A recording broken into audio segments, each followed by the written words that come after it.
Hey everyone, welcome to Buzzing About Romance. I am Becky, and joining me for this episode is Amanda. Hi, Amanda. Hello. And Leah. Hello, Leah. Hi. And special guest tonight, super excited to have her here, Amalie Howard. Welcome to the podcast. Thank you. Thank you for having me. I'm so excited to have you because I have to tell you, these covers, I'm a little obsessed with these covers. Yeah, they're so Amazing. shiny. They're so pretty. Yeah, they Oh, like they are are super holographic. shiny. Yeah, and then this one, they have like, it's so pretty. You can see it. Yeah. Oh, man. I know. I already ordered them. I already bought them. Do not. I already am there. Leah's like, now I have to have these. It was awesome because, like, actually, HarperCollins, like, I've not seen this lithofoil treatment on any other book, so it's really cool. Yeah, you see it every once in a while, like on a title, like the gold lettering or something like that. But it's like foil. It's like very like specific. It's like niche spots on the cover. Yeah, I've not this seen one's the whole thing. yet. The whole thing. Yeah, It's the whole thing. Good God, Leah. I gotta get those. They're pretty.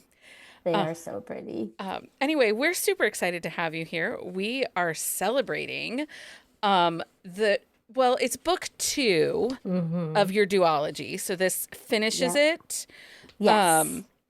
So this is the Starkeeper duology, and Leah is going to handle all of our questions, and we're here for discussion. Woohoo. Right, Leah? Here we go. Okay, so the very most important thing that all of our Buzzing About Romance viewers want to know is how is the weather where you're at? Oh, Jesus. Oh, it's like 80 degrees today. I live in Colorado, and I don't I even had know. snow again. Yeah. No, we literally had 10-degree weather a day ago in the morning, and now it was 80 today. I was in a t-shirt.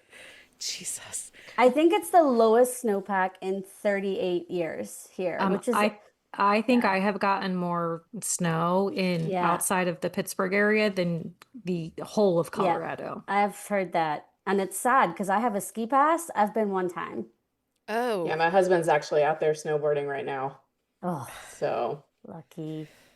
Just, you have So to I say understand. it's the most important because we when Pittsburgh got hit with that snowstorm, like I was in like the 2.5 foot area.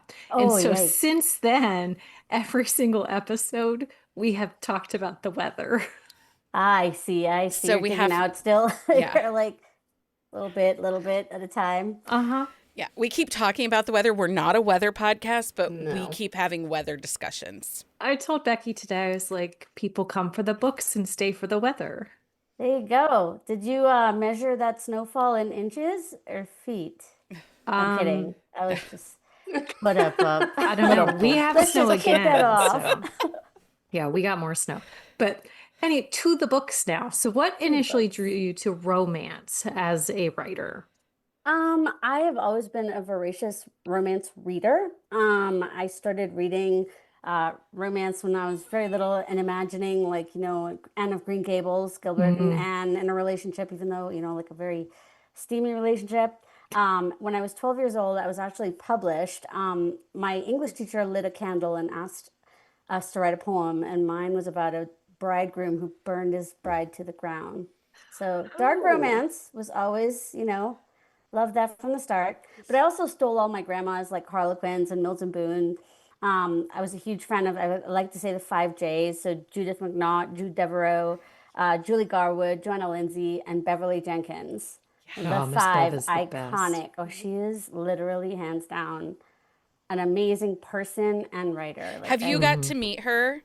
I'm lucky to consider her a very good friend. Yeah, So, That's yes. exciting. She is just a gem, and she's so real and down to earth. And because the very first Readers Take Denver, she was there. Yeah. And a friend of ours went and was like, here, I would like you to sign my book. She's like, you want me to sign your book? And she's like, yes. Like, I remember that. Like, she was kind of lost in that first RTD. She So it was, was like, no. I'm like one of those people, like, I want to hold up like a sign that says, I got her number. How about them apples? she lives up in Metro Detroit, and I'm in Northwest Ohio, and I'm always like, I'm just going to come visit you. And she is at Metro Detroit libraries, like constantly for stuff. And just a gem. She really is. She really is. She's a national treasure. I love her. And she's got the kindest heart. She's pretty awesome. Yeah. Yeah. So yeah, that's how I got my start in romance and, reading all those iconic books. And that was kind of my escape, like I went to a strict, like all girls high school. My mom was really strict, so I wasn't allowed to date. So lots of book boyfriends, book girlfriends, book anythings. Smart. I had them all. I love I that. mean, I also love that you love the J's, Jude, I mean, Judith, because Joanna. Becky Lindsay. Yep. cut her teeth on the J's as Yeah. well. Nice. I have the Jude Barbie, You do? the Raider That's Barbie. awesome. I have the Barbie. Nice. Like, I love it more than my children, maybe. At least that's what I tell them. That's their whole inheritance, the Barbie. Like, There you go. You gotta leave something. Right? Something awesome. So, aside from your dark romance poem of Publish, what Yep. made you publish your first novel?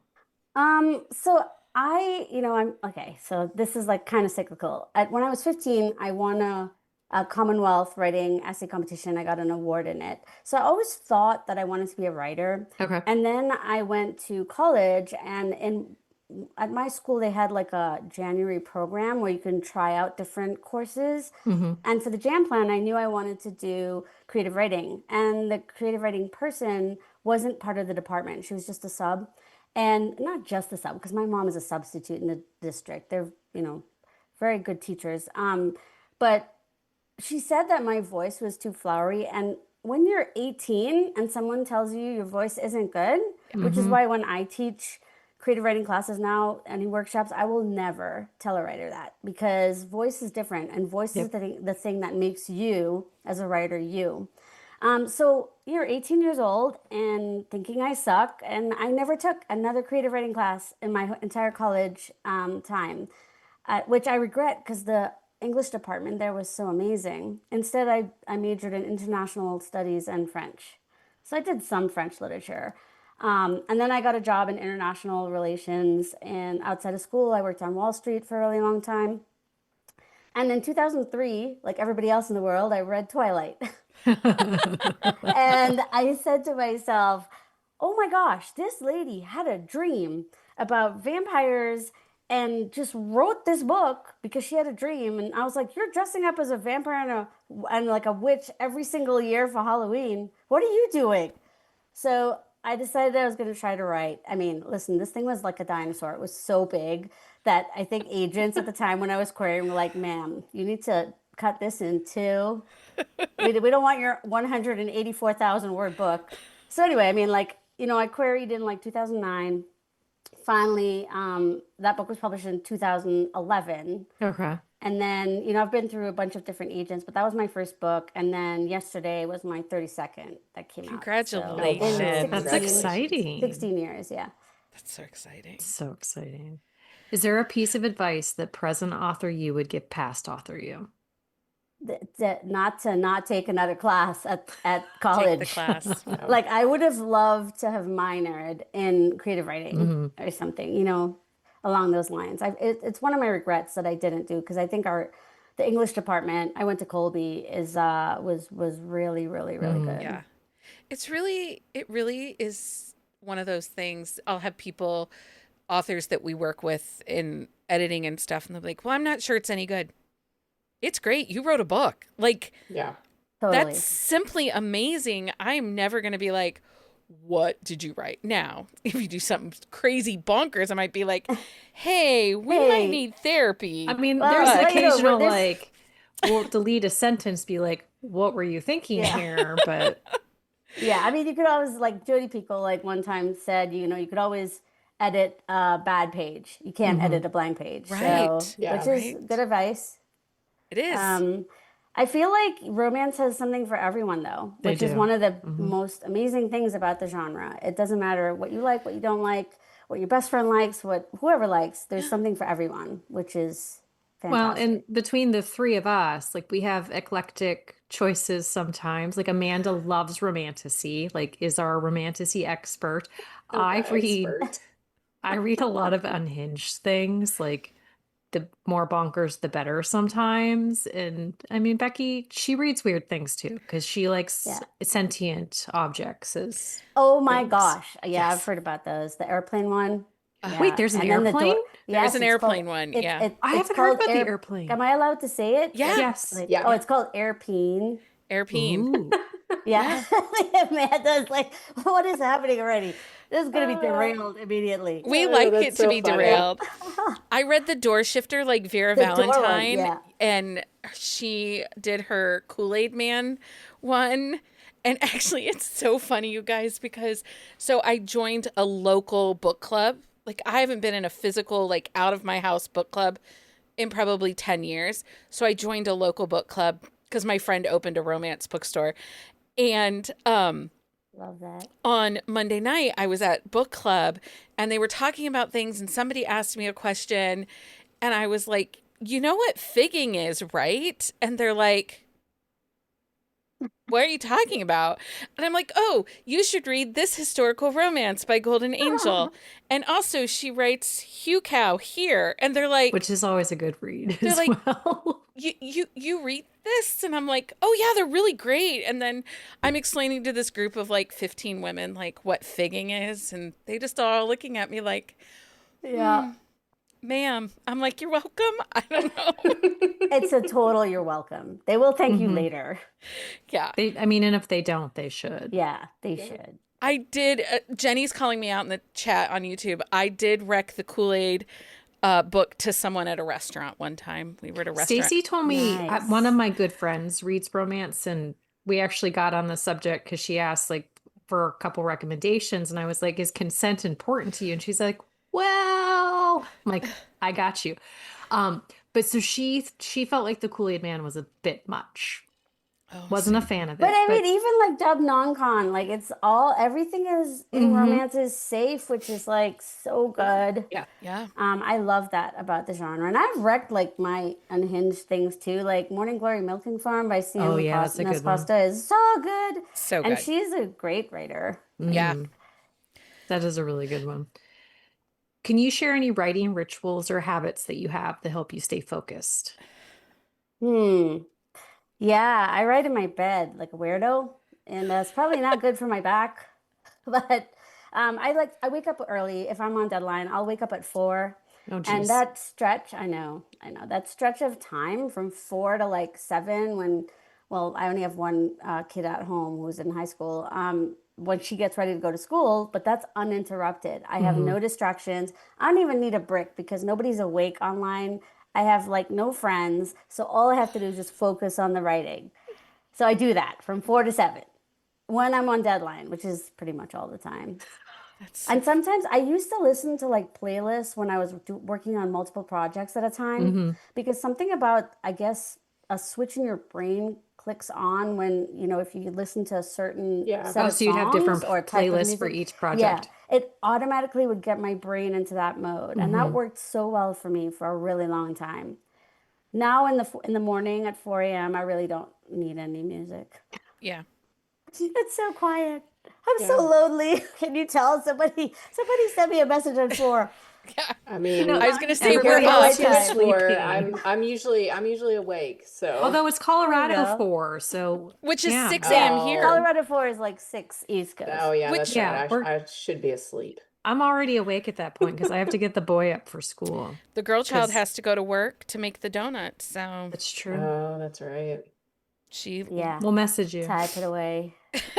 will be like, "What are you doing today, Amalie?" And you'll be like, Type pig. what did I do? Why did I give these people permission to message me?" No, I would never say that. I would love it. I would love it. Also, can you give us like, okay, so I had not read Starkeeper until like, actually, I started reading it because I wanted to pick up the second book, and I was like, and then I thought, oh, Amanda really needs to read this. And that's when I messaged you and was like, hey, you want to come on the podcast? Because really, I needed someone else to read this with me. So I was like, this is how I'll make people do it. this is But how, no, I mean, I Funny had reads it. are I had fun. it. Yeah, I had it. So yeah. So I could have been like, Becky has a tendency to do that, though. If there's a book she wants all of us to read, she's like, well, I'm just going to make you do it for the podcast. You need your friends to like yeah, scream about stuff with, man. Yep. Especially unhinged stuff. I mean, sometimes we don't agree, but we it's don't okay. always. It was fine because like, well, again, I came across the foil cover, and then I was like, if I'm going to justify buying this, You have to read it.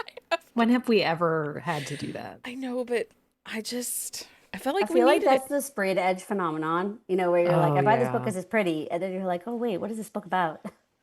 Well, but also like I don't like books that I have on my shelves, I don't actually read them.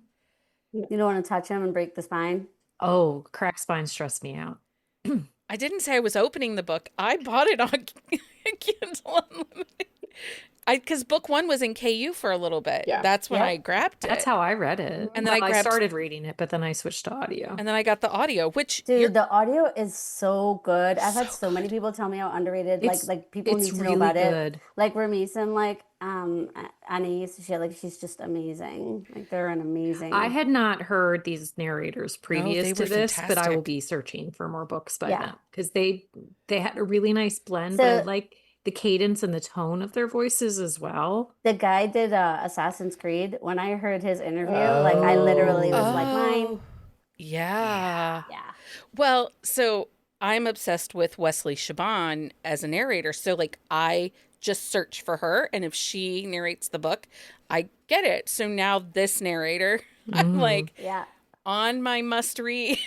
No, she's so good. So good. Yeah. And I had her, I think I had her for a YA book like years ago when she first started. But yeah, I mean, we come from like God tier, like Mary Jane Wells for historical, right, Yeah. Becky? She's Yeah. amazing.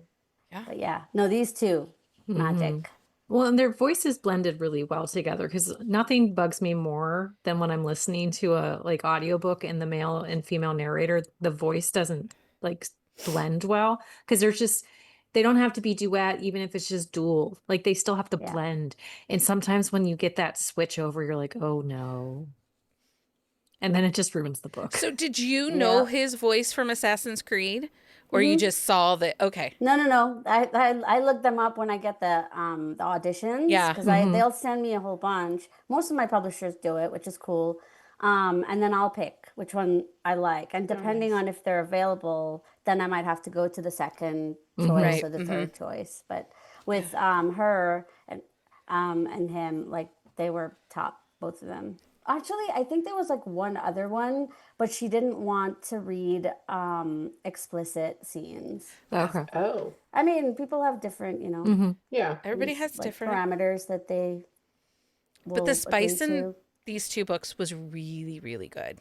Mhm. It Thank was you. really well done. So Thank you very much. I was in it. So one more authory question, then we'll move to the duology. So are you a pantser or a planner? I just don't wear any pants at all. Pants are the worst. I know. Oh, They're like, the what are worst. those? Oh, thinking Yeah. of pants. One Oh, of no. my good friends, so our girls do gymnastics together and they're best friends, which is how we became friends. She walks into gymnastics the other day in this really cute pair of jeans. And she's like, guess what? And I'm like, what? She's like, they're sweatpants. And I was like, Oh, oh my God. yeah. Yeah. They Pull were, them on, and they they look were like soft denim, and they're pants. fake denim. They're but they looked like phenom. hard pants. Venom. Phenom. But they were so cute. And I was like, that is amazing. Yeah. I used to be a pantser Yeah. early on when, you didn't have to write like synopses for Mm-hmm. contracts. But now if I'm selling a book, it's usually on I'll write a synopsis, a few Mhm. chapters, and then the last couple I've been in were auctions for like not a finished book. Right. Yeah. So I have to follow the synopsis. So I've become more of a plotter in that sense. No, which makes sense. It does, yeah. Well, because I tell every author that we do these, like, these are one of my favorite things to do for the podcast because everybody's journey is so different in the way they write, like how, like, the way they get in the mindset to write. Because I did an interview, I think was it Danielle Allen or Sanithia Williams, one of the two of them. They were telling me, like, when they get in write mode, they put like a tiara on. And like Oh, like that's bling nice. out like because there's something about feeling fancy while they write that like that's guess. how they do it. I can't remember which one it was Queen though. mode. I kind of love that. Yeah, and Could it's you just everybody's imagine? what? Could you imagine Amalie like I working know, in I'm like, bed with do her I have one tiara near her? on, and then like Oh, I would totally do But it. it's just one of those things, like everybody has a different way they get focused and a way they write. Like point A to point B is so different, but the final product is like this finished thing. Yeah. It's just I love that about these. No, So that's let's cool. talk the Starkeeper duology. We'll do a little bit of both books since they are both out And now. we'll be spoiler free because book 2 just came out on Tuesday, and Yep. I'm telling you guys, you're gonna want to get it. Like, Can I like show this picture? yes. You totally Oh, yeah. want to Oh, get it. yeah. Look Oh. at these Yeah. 3. They're so. They're so hot.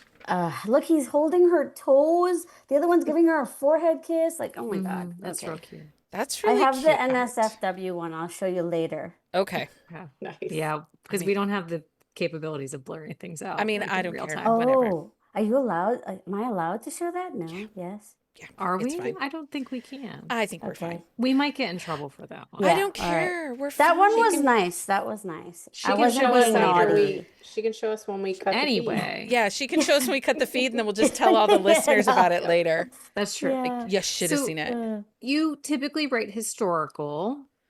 What was the choice in writing romantasy? You know, when I started, I wrote science fiction and fantasy, but young adult. So Okay. this is kind of my wheelhouse, like fantasy. I've always loved it. I read Lord of the Rings when I was 12 years old, and it was like iconic, the world building. I always like aspired to that. So always a huge fan of like really cinematic, immersive world building. And then I went to historical romance, probably about halfway. So like I want to say like in 2018, maybe Okay. 2017. And I did that writing with a co-writer who her name is Paige Morgan. She wrote the Beautiful and the Cursed series with Delacorte. Like it was Gargoyles, super good. Like I think it was like 2013 or something that she was published.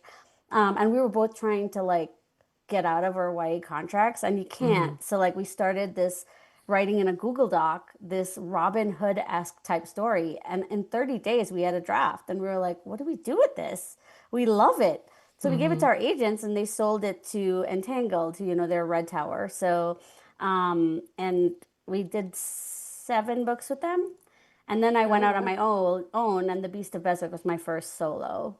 Yeah. And now I'm back to romantasy. So if you think about it, it's like a kind of a nice circle, right? So started in fantasy, historical, and back to romantasy. And romantasy is like, I would say like historical is like romantasy's eccentric aunt, Yes. It's so adjacent, and people don't realize, especially like the newer type historicals, like they're not like bricks. They're like fun, rom-com-y feeling, raunchy. I mean, you mentioned Golden Angel before. Like, they all write unhinged, really cool, Yeah. awesome stuff. And the ball gowns, ballrooms, there's now like, there's stories with characters of color, there's stories with queer people, there's stories with people who are neurodivergent, people with disabilities. Like, it's No, awesome. it is. I kind of like where historical is.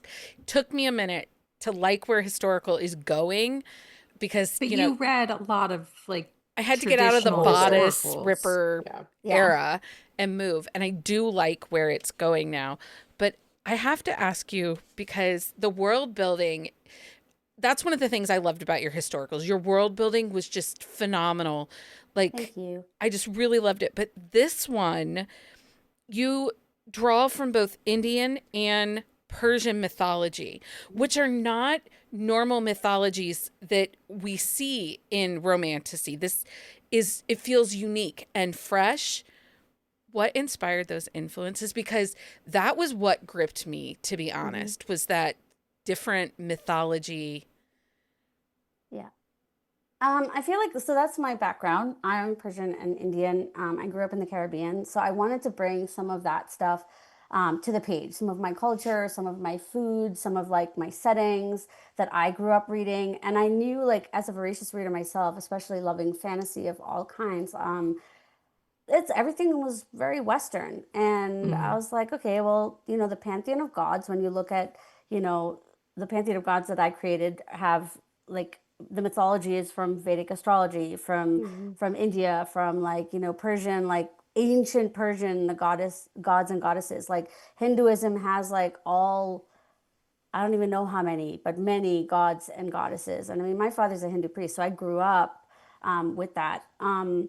And I wanted it, I think the things about like different cultures is that there are so many similarities. And Mm-hmm. if we take like romance language in terms of tropes and themes and what people love, they are the same. It doesn't matter like what the Yep. settings are, Yeah. what the color of the people's skins are, what, Yeah. you know, the food is. It's just a different immersive experience. So I wanted the tropes to be there all day, every day, because like I'm a huge fan of tropes, but I wanted it to be an experience when you went in it. And I had like a reviewer tell me, she's like, "Oh my God, every time you talked about food, I was like, my mouth was watering." Oh I was yeah. like, that's Yeah. what I I was really love. hungry when I read Mm-hmm. You know, these. or like when you're thinking about the palace and like some of the tapestries and the stuff that, you know, Mm-hmm. I try to describe that you feel like you're there, you know?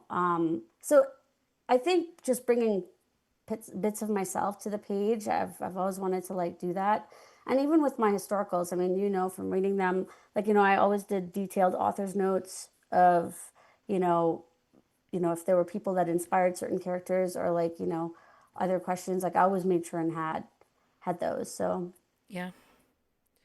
That's one thing in this book is the imagery is so sharp. Like Yeah. you are reading these pages and even if you're not one of those people who read in picture, like you can view and like imagine exactly what it looks like, the detail and the care in which you created like the even just the when you walk into a room and you detail like the the way in which it's laid out and things like that. Like there's just such kinetic energy to it almost. thank you. No, I appreciate that. I mean, world building is so close and dear to my heart that I Hmm. wanted it to be like an experience. I love being in a book and I never want to leave. Like I Yeah. love that feeling. And I always thought, oh my gosh, I want to be able to write one of those books, you know? But your world building is accessible because Hmm. romantasy fantasy is not my genre. It's just not. And I'm trying more and more. And this world, Because we make you. because I feel like Make her do it. I so have FOMO.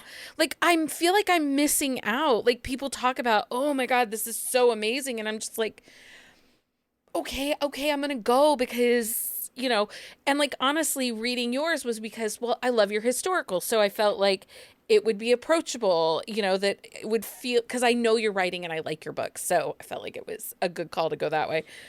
But your world building is accessible. I didn't feel like I needed a map or that I needed a But there is a glossary. map in the book There I is a know there map Yeah. in the is a book. map and in a the book. glossary in the book. There is, but Yes. I didn't need it. Like I wasn't like, No, I I love love the that. fact that there was a map yeah.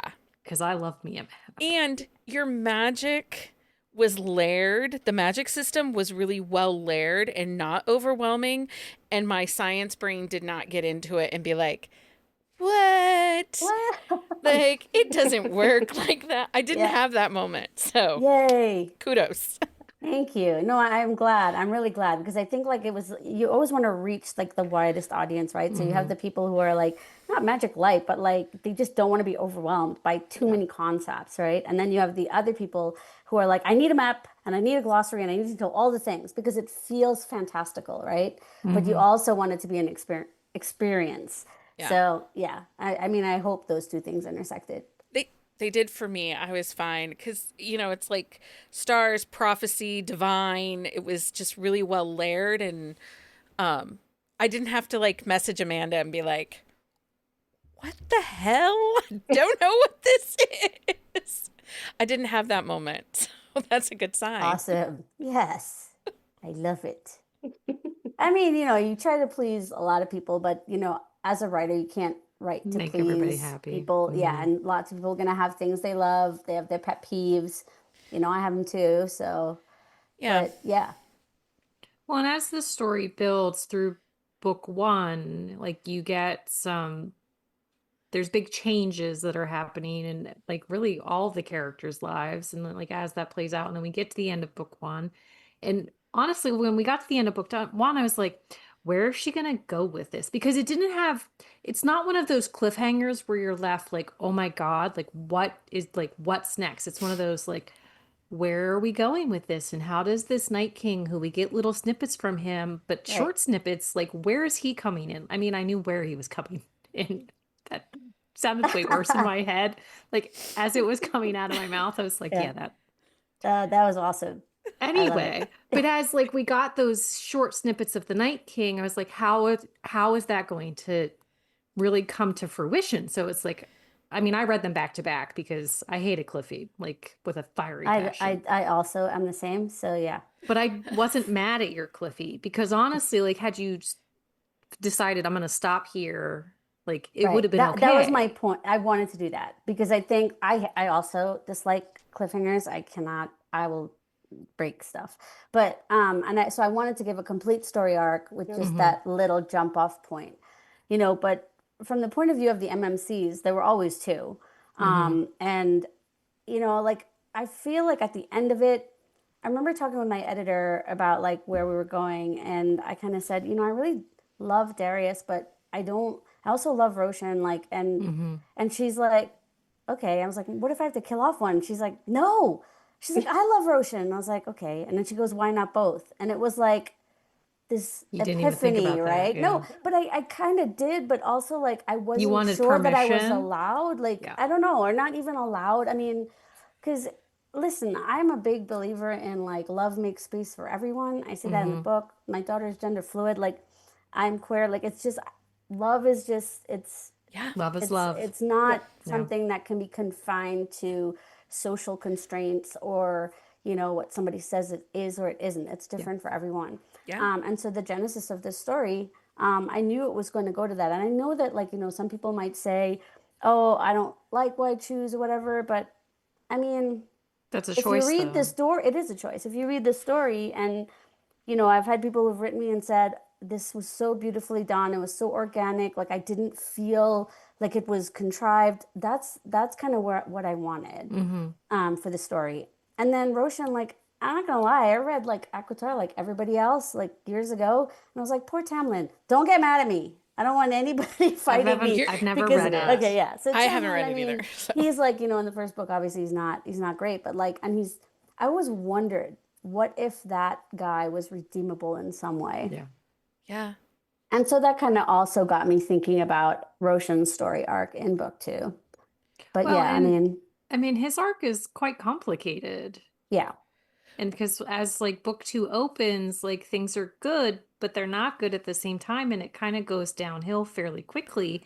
And that's when like we really do get to meet Darius and more of the Night King, and his chapters get longer. Yeah, well, the biggest thing with Roshan is that, like anyone, when you have too much of something, whether it's money, power, or influence, what happens? You want to keep it at any cost. So he has this question that happens to him: how do I keep my people safe? And I have this weapon, but I've promised this weapon that I won't weaponize her because I love her. Because I love her, but then your love cedes to duty, like. His stuff, like, was real to him at the time. And then there's also other stuff that happened to him that is part of the whole thing that I won't talk about. But like, yeah, I mean. And I needed the other stuff. Because I was like, the other stuff. So I needed it. I mean, yeah, I know it works. It works out perfectly, but I needed it because I was like, oh, I'm done with you. Like, yeah, no, the redemption arc. I'm done. We're done. Yeah. No, that redemption arc, I had to.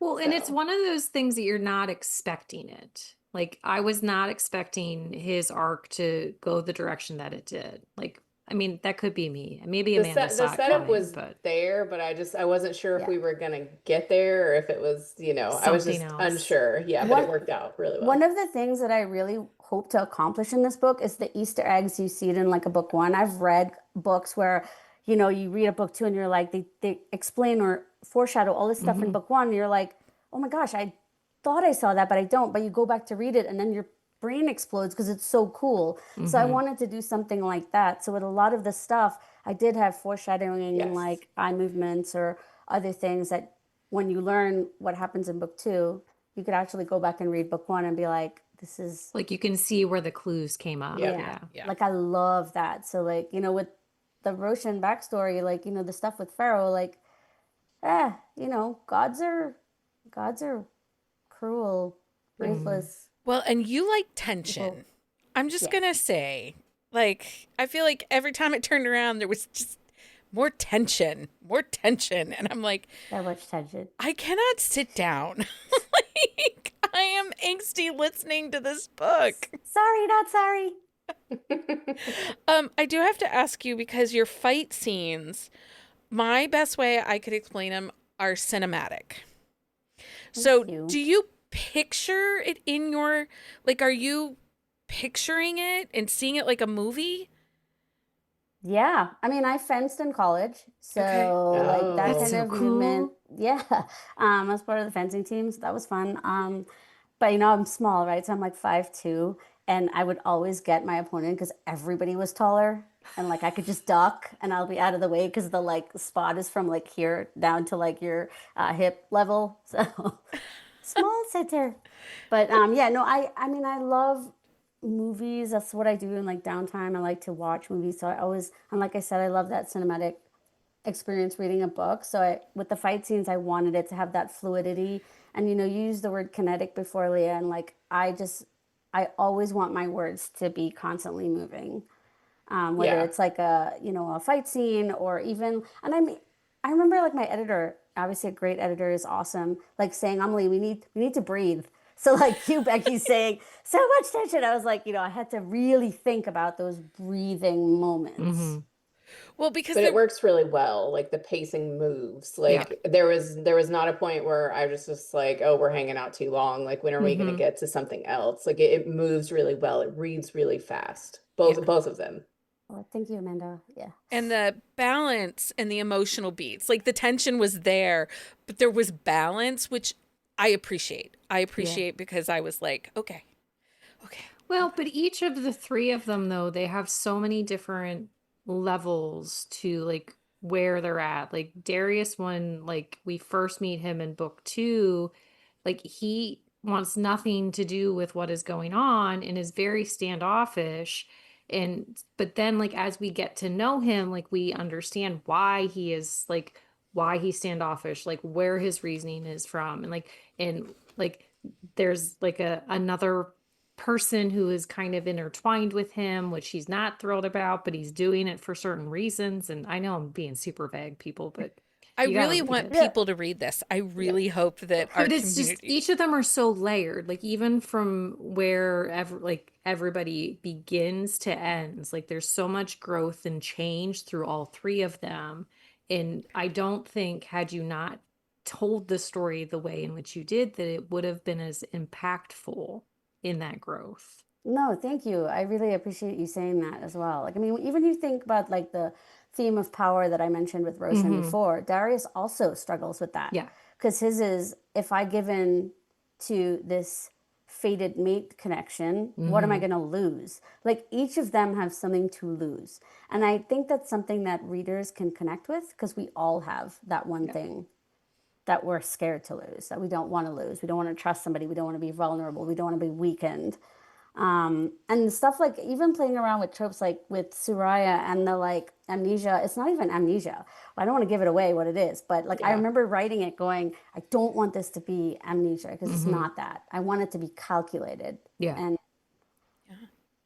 I mean, again, when you think about these rules of power, these are all just power games between these people. Well, and you almost play with our emotions because like as like some of these things happen, like we think, hey, this is gonna be amnesia, but then it ends up not being that, and you're like, oh, why would she do that to fantasy me? readers especially, I mean, they read a lot of stuff. So like I want it to be different enough, but also like, fresh, where you're just like unexpected. So it's always a win when someone's like, I didn't see that coming. I had somebody tell me that they didn't see the villain coming, and I was like, yes.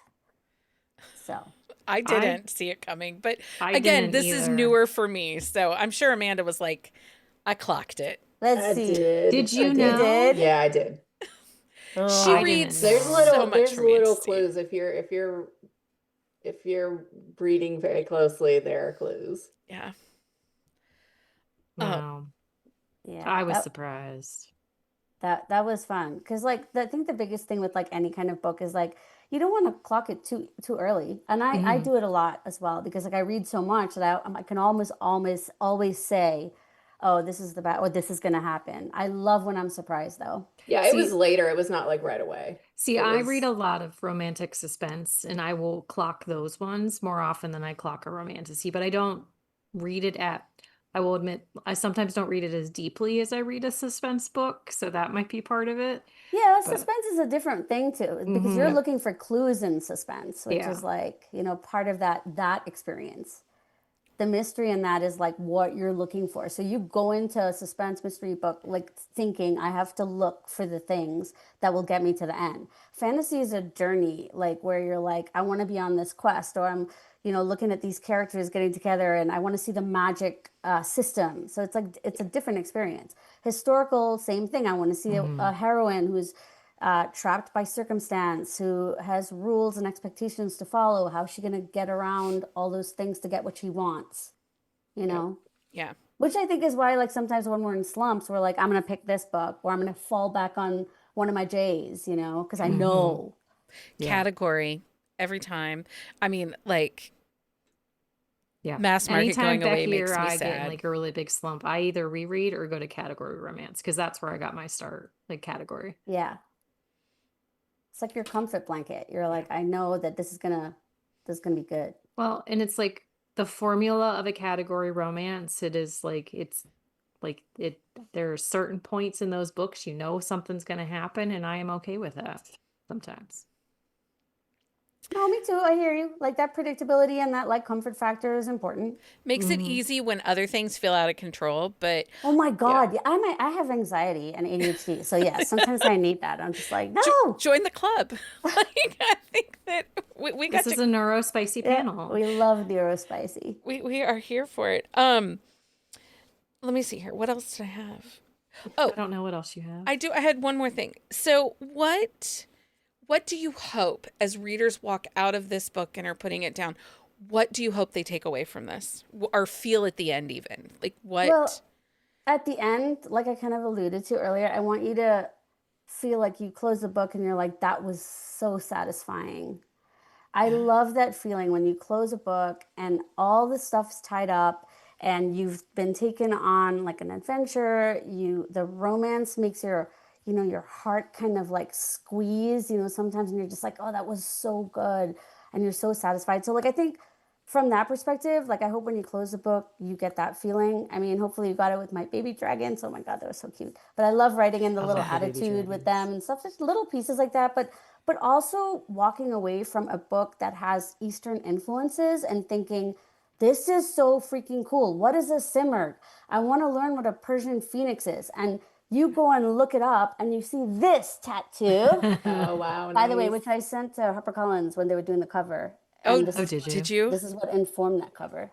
Mm. Yes, I have a dragon I just got. It's like literally a few weeks old. But Oh, anyway, that's really yeah. pretty. Yeah, but Good for like to you. go ask what this creature is. Like, Hmm. I mean, I know that I'm not gonna give away that spoiler. I almost did of Don't the do it. They episode, but I won't do it. I won't do it. But There are like a creatures simurgh, abound, though, people. Just know Yes. that. And they yes. are important. Yes. And or like even if you like the food, like looking it up, maybe getting Yep. a recipe and saying, I want to try to make this at home. yeah. Like you're I walking like the away food. with a wider breadth of cultural knowledge, basically. Mm. Yeah. But not shoved down your throat, just something that you were like, oh, that was so good. Your food descriptions are pretty phenomenal, just so we're Thank all you. really clear.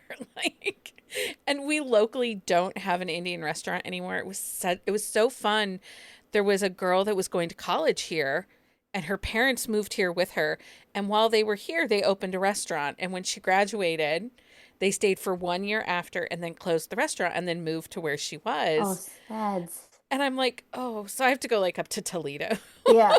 No, I was in Vegas for like an event at the Mm. Las Vegas Book Festival, and one of my friends, she was like, "Can I come to your aunt's house for Diwali?" I'm like, "Yes, you can." She was like in heaven. She still talks about it. It was like 3 or 4 years ago. Yeah. But yeah, I mean, I miss like, I live near my mom, so she can make some dishes, which is cool. Yeah, She'll we're cook for you. very fortunate where I'm at. Like we have a couple local ones. I have not been to them recently, but But Yeah. now you're they're hungry good. for them, aren't I you? am Right? really hungry I for them did now. also like the other thing is the clothes. Like, I mean, oh my Yeah. gosh, some of those, when you look at the embroidery from some of these places, it's Hmm. really Yeah. incredible. Like the intricacy of it, just gorgeous, gorgeous, gorgeous fabric styles, all that stuff.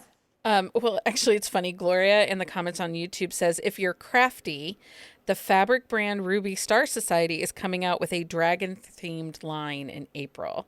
Oh, Dragon-themed fabric. So, fun.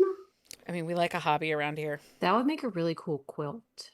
Oh yeah. Or even just like a really cool book cover for my shiny holographic There you Starkeeper go. books. You could have Sid make it for you. I Yeah. could have Sid make it for me. She's I had a lady make a quilt for me. It has about 18 of my books on it. It's covered that's with stuff amazing. though, but it's really nice. That's I love so crafty people. nice. One of my good friends makes quilts like in her spare time. Like that's what she does. So cool. Okay, so hold on. Queen of the Night Sky is out now. It came out and finished the duology on March 17th. Yeah, yesterday. It's worth it, you guys. Pick it up. Pick up these 2 books, this Starkeeper duology. It was phenomenal. It was I really very liked good. it. You, Amanda, I might be selling myself on Romantasy now. Just Have lots. Yes. I know. So what's next? Not that, you just published a book yesterday. What's next? No, totally fine. I have so my YA, which is also historical, comes out with Penguin Random House. It's Joy Revolution. I've written the Queen Bee series with them, so it's Queen Bee, Lady Knight, which came out last year, and Rebel Heiress, and it's Bridgerton meets She's the Man, except with astronomy. Oh, Because back fun. then she couldn't go, women couldn't go to university, so she pretends to be her cousin and falls for her tutor. It's a very, very, very sweet. Those and covers are adorable fun. too.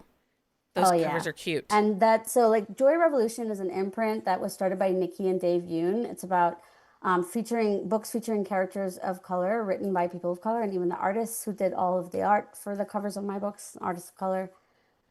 They're really trying to make inroads into like diversity, and they're phenomenal, and all their books are great. So if you love YA, check them Check out. it out. Stacy asks, would you write more in this world? So the duet is finished. I would have loved to do that, and that was actually one of the pitches I had given to HarperCollins.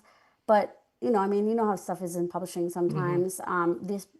These books were acquired by an editor who left and went to Bramble. So I was inherited by someone at HarperCollins. And sometimes with editors, they want their own projects. You know what I mean? Right. Like Yeah. they'll be like, my editor was amazing. I loved her. She did a fantastic job. But I think she wanted something like, she's like, oh, let's do something new. Yeah. Yeah. Makes Yep. sense. The good and the bad of the publishing world, but Well, it's when you sell your rights, you don't own them, right? right. Yeah. Yeah. Belongs to them. So that's okay. That's okay. We Yeah. can just go back and reread this one a couple more Right. times. Right. Read it over and over. We'll and just over. live there for a little bit. I know. Okay. Does anybody else Did have you- any questions? Did you tell them? They're like, there's Shadow Shibari in it. I'll just leave you with that. Oh yes, there's a Shadow Daddy for anyone Yes. who needs to know. But Shadow Shibari, I've not seen it Yeah. anywhere else. I'm just saying. No? We should told you. hashtag that. I need to put Not- that Just in need my to yeah, room. read not- the honestly, Not in a if romantasy, you but in a paranormal. if you just want to read the Night King chapters, Yeah. do Yeah. it. You could, yes. Leah. You need to read the whole book, but you can Indeed. start there. You can Leah it in the form of only Night King chapters first, and then the rest of Oh it. my gosh. I really Leah. want to show you guys this, but I'm going to put my hand in the front Okay. and just go like this really fast. Oh. Oh. Oh, the shadows. Okay. The shadows. See, it was covered. You're safe. Yeah, we're I'm safe. not really worried about it. I think it's fine. Anyway. Anyway. She's not worried. Well, Oh, when we yeah. get shut down, we know whose No, fault it is. Rebecca. listen, that was covered. It's It was Rebecca. It was We're good. covered. Yeah, I'll just get it yelled at by totally Mike was. Burrier. It'll be fine. No. So it's a normal day. It's a normal day if I get fussed at. Anyway. Amalie, thank you so much, for answering my random email. Oh my gosh. No, thank you for having me. This was Coming and awesome. hanging out with us. It's always a pleasure. We will be back here Sunday night, 9 p.m. Eastern Standard Time. Author Sawyer Bennett and her new co-writing author, Bill Keenan, will be joining us to talk about their new hockey romance series they announced this hockey. week. Yeah. Yes, we're He's a very former excited. pro hockey player himself, and Wow. he and Sawyer Turned are writing author. together. Can you ask him about those ice exercises? I will. Okay. Sure. The one down on the knees that Yeah. Yeah, absolutely. Anyway. Get those hip joints loose. We'll see if we see those in those books, because anyway, now I'm all like, Hey, guess what? flustered. I got on an ice hockey team in my college. Did you? And I decided not to play women's ice hockey because back then, aging myself, there was no checking. And I was very upset that there was no checking. See, I would have been upset too. Like, Yep. So I That is did not actually one play. of my favorite parts of hockey. I love checking. They So do it when now. I was younger, my aunt and uncle had his company had season tickets to the Penguins, and we were like right next to the glass. And when somebody got checked right On in the front of you, so there's good. just something about like when It's their so face is visceral. smushed against the glass in Yep. front of you. It just there's something about it. Yep. Amanda, did we know Leah had a violent streak? I mean, there were signs. Only for smush Probably. talkie faces. There were I mean, Leah signs. and I are both very big football fans, so the violent streak is there. Yeah. Guys. Anyway, okay, we'll be back here Sunday night. Thank you, Amalie Howard, for joining us. Make sure you Thank pick up you. the Star Keeper duology. Mhm. Until next time. Happy reading, everybody. Find us on Instagram at Buzzing About Romance or on Twitter at Buzzing Romance. If you like the podcast, please leave a review. If you'd like to support us directly, join the Bookcase and Coffee Patreon and receive exclusive content only available to Patreon members. Check out bookcaseandcoffee.com for our on-the-shelf show notes.